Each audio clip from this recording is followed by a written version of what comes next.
Hey, this is Jamie from Capsule Computers, and today we are reviewing Anno 2205. It is the second game since the long-running economic sim was rebooted in its futuristic setting. It is taking the series to space for the first time, allowing players to build cities in 3 very distinct zones. The game currently costs $59.99 US as of the recording of this video and only runs on Windows. Anno 2205 mixes an economic-focused city builder with a simple RTS naval combat game. At its core, the city builder requires players to use the land as efficiently as possible as they grow their population, build an economy, meet the population's need, and expand their corporate empire.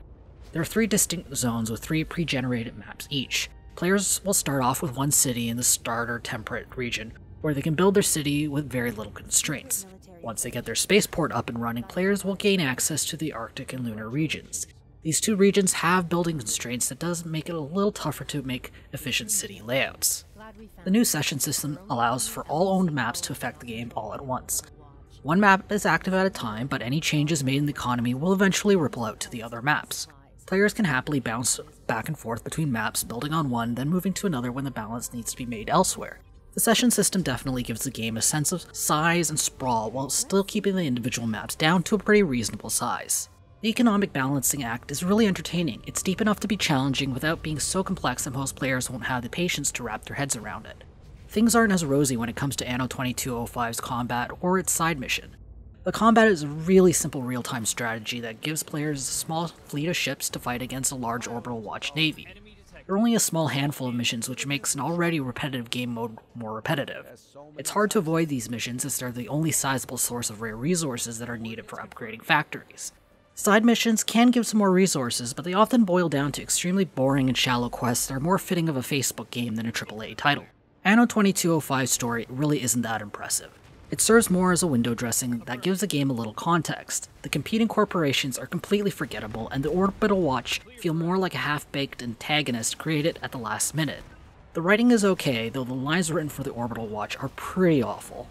Anno 2205's audiovisual presentation is a bit of a mixed bag. The game has excellent art direction and some breathtaking scenery. The combat missions, on the other hand, seem to have a lot of problems with naval units clipping in on each other, which really breaks the sense of realism. The game's music and sound effects are good, but the voice acting really struggles. A good chunk of the voice acting is pretty average, but there are some parts that are just cringeworthy. It's a little surprise, of course, that the worst of the worst happens to involve the Orbital Watch. I'm also quite disappointed in the lack of proper subtitles for Anno 2205. Instead of providing full closed captioning, the game just gives a really general one-sentence statement covering what may be several lines of voice acting. If you're looking for an economic-focused game or a city builder, Anno 2205 is a pretty good choice. The audiovisual presentation is good for the most part, and the city building gameplay is really enjoyable, though the story is pretty forgettable. It's a real shame that the combat and side quests are added to the game, as it really feels half-baked and takes away from the city building portion of the game. I'm giving Anno 2205 7 capsules out of 10. If you want to read our full review, be sure to check out the link in the description or in the video's card. I hope to see you soon. This is Jamie from Capsule Computers, signing off.